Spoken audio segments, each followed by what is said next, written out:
Arrest ಆಗಿದ್ದ ಅಬಕಾರಿ ಡಿಸಿಗೆ ನ್ಯಾಯಾಂಗ ಬಂಧನವನ್ನ ವಿಧಿಸಲಾಗಿದೆ. 25 ಲಕ್ಷ ಲಂಚ ಸ್ವೀಕರಿಸುವಾಗಲೇ ಸಿಕ್ಕಿಬಿದ್ದಿದ್ದ ಡಿಸಿ, ಅಬಕಾರಿ ಡಿಸಿ ಸೇರಿದಂತೆ 3 ಅಧಿಕಾರಿಗಳಿಗೆ ನ್ಯಾಯಾಂಗ ಬಂಧನ. ಅಬಕಾರಿ ಡಿಸಿ ಜಗದೀಶ್ ನಾಯಕ್, ಅಧೀಕ್ಷಕ ತಮ್ಮಣ್ಣ, ಅಬಕಾರಿ ಕಾನ್ಸ್ಟೇಬಲ್ ಲಕ್ಕಪ್ಪಗೆ ನ್ಯಾಯಾಂಗ ಬಂಧನವನ್ನ ವಿಧಿಸಲಾಗಿದೆ. ಆರೋಪಿಗಳನ್ನು ಪರಪ್ಪನ ಅಗ್ರಹಾರ ಜೈಲಿಗೆ ಸ್ಥಳಾಂತರ ಕೂಡ ಮಾಡಲಾಗಿದೆ. ಬ್ಯಾಟರಾಯನಪುರದ ಅಬಕಾರಿ ಕಚೇರಿಯಲ್ಲಿ ನಡೆದಿದ್ದ ದಾಳಿ, ಮೈಕ್ರೋ ಬ್ರಿವೇರಿ CL7 ಲೈಸೆನ್ಸ್ಗೆ 75 ಲಕ್ಷಕ್ಕೆ ಬೇಡಿಕೆಯನ್ನ ಇಟ್ಟಿದ್ರು. ಜಗದೀಶ್ ನಾಯಕ್ ರೆಡ್ ಹ್ಯಾಂಡ್ ಆಗಿ ಸಿಕ್ಕಿಬಿದ್ದಿದ್ರು. ಇದೀಗ ಅಬಕಾರಿ ಡಿಸಿ ಸೇರಿದಂತೆ 3 ನ್ಯಾಯಾಂಗ ಬಂಧನವನ್ನ ವಿಧಿಸಲಾಗಿದೆ. ಇನ್ನು ನ್ಯಾಯಾಂಗ ಬಂಧನವಾದ ಬೆನ್ನಲ್ಲೇ ಆಡಿಯೋ ರಿಲೀಸ್ ಮಾಡಿದ ಬಿಜೆಪಿ ನಾಯಕರು ಜಂಟಿ ಸುದ್ದಿಗೋಷ್ಠಿಯನ್ನು ಮಾಡಿ ಆಡಿಯೋ ರಿಲೀಸ್. ಅಬಕಾರಿ ಡಿಸಿ ಮತ್ತು ಲೈಸೆನ್ಸ್ ಕೇಳಿದವರ ಮಧ್ಯದ ಆಡಿಯೋ ಇದು. ಇಬ್ಬರ ನಡುವಿನ ಆಡಿಯೋ ರಿಲೀಸ್ ಮಾಡಿದ ಬಿಜೆಪಿ.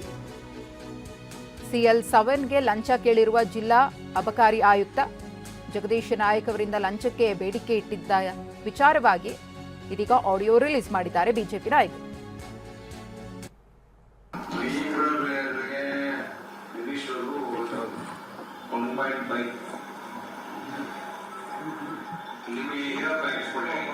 ಏನ್ ನಡೀತಿದೆ ಅಂತ ಏನೋ 25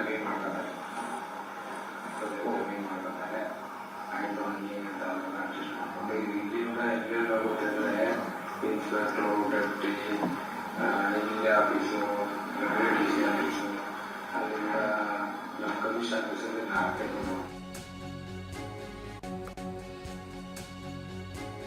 ಅಬಕಾರಿ ಲಂಚದಲ್ಲಿ ಸಚಿವರಿಗೂ ಪಾಲು ಹೋಗುತ್ತೆ.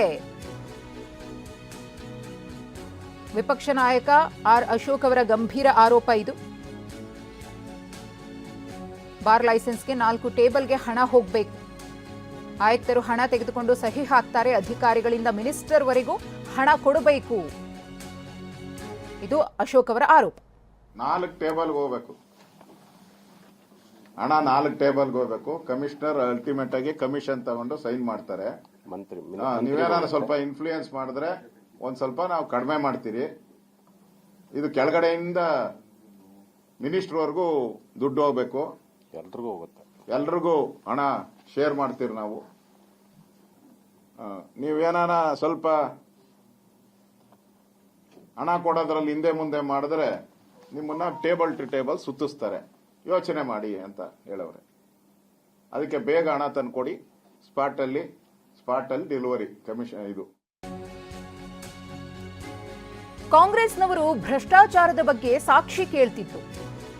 ಈ ಆಡಿಯೋಗಿಂತ ಸಾಕ್ಷಿ ಬೇಕಾ ಅಂತ ಅಶೋಕ್ ಅವರು ಪ್ರಶ್ನಿಸಿದ್ದಾರೆ. CL7 ಲೈಸೆನ್ಸ್ಗೆ 1.5 ಕೋಟಿ ಲಂಚ ಕೊಡಬೇಕು, ಸಚಿವರಿಗೂ ಪುತ್ರನಿಗೂ ಪಾಲು ಹೋಗುತ್ತೆ ಎಂದಿದ್ದಾರೆ ಆರ್ ಅಶೋಕ್. ನನಗನ್ಸುತ್ತೆ ಮುಖ್ಯಮಂತ್ರಿಗಳಿಗೆ ಆಡಳಿತದ ಹಿಡಿತ ಹೊರಟೋಗ್ಬಿಟ್ಟಿದೆ. ಈ ಸರ್ಕಾರ ಒಂದು ರೀತಿ ಪ್ಯಾರಾಲಿಸಿಸ್ ಸ್ಟ್ರೋಕ್ ಹೊಡೆದಂತ ಸರ್ಕಾರ ಇದು. ನಾನು ಈ ತಿಮ್ಮಾಪುರ ಅವ್ರನ್ನ ಇಮಿಡಿಯೇಟ್ ಆಗಿ ಸರ್ಕಾರ ಕಿತ್ತಾಕ್ಬೇಕು, ಅವ್ರನ್ನ ವಜಾ ಮಾಡಬೇಕು. ಇದು 2ನೇ ಘಟನೆ. ಇನ್ನೆಷ್ಟು ಘಟನೆ ಆಗಕ್ ಮುಂಚೆ ಇವ್ರನ್ನ ವಜಾ ಮಾಡಬೇಕು ಅಂತೇಳಿ ನಾನು ಆಗ್ರಹವನ್ನ. ಆಡಿಯೋದಲ್ಲಿ ಸಚಿವರ ಹೆಸರು ಬಂದ ಬಗ್ಗೆ ಗೊತ್ತಿಲ್ಲ, ಉಪ್ಪು ತಿಂದವರು ನೀರು ಕುಡಿಲೇಬೇಕು. ಮೈಸೂರಿನಲ್ಲಿ ಮುಖ್ಯಮಂತ್ರಿ ಸಿದ್ದರಾಮಯ್ಯನವರ ಹೇಳಿಕೆ ಇದು. ಈಗ ಯಾರು ತಿಂತಾರೆ ಅವ್ರ ಮೇಲೆ ಕ್ರಮ ತಗೊಳ್ಳಿ. ನಾವು ಅದ್ರ ಮೇಲೆ ಅದಕ್ಕೆ ಅಡ್ಡಿ ಬರಲ್ಲ.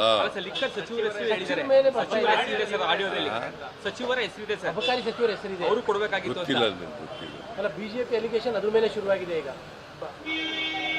ಭ್ರಷ್ಟಾಚಾರ ನಡೀತಾ ಇದೆ. ಇಷ್ಟರ ಮಟ್ಟಿಗೆ ಲಿಕ್ಕರ್ ಸಚಿವರು ಅದನ್ನ 40% ಕಮಿಷನ್ ತಗೋತಾರೆ ಅಂತ ಯಾರು ಹೇಳಿದ್ರು? ಕೆಂಪಣ್ಣ ಅಲ್ಲ. ಮತ್ತೆ ಈಗ ಯಾರು ತಿಂತಾರೆ ಅವ್ರ ಮೇಲೆ ಕ್ರಮ ತಗೊಳ್ಳಿ.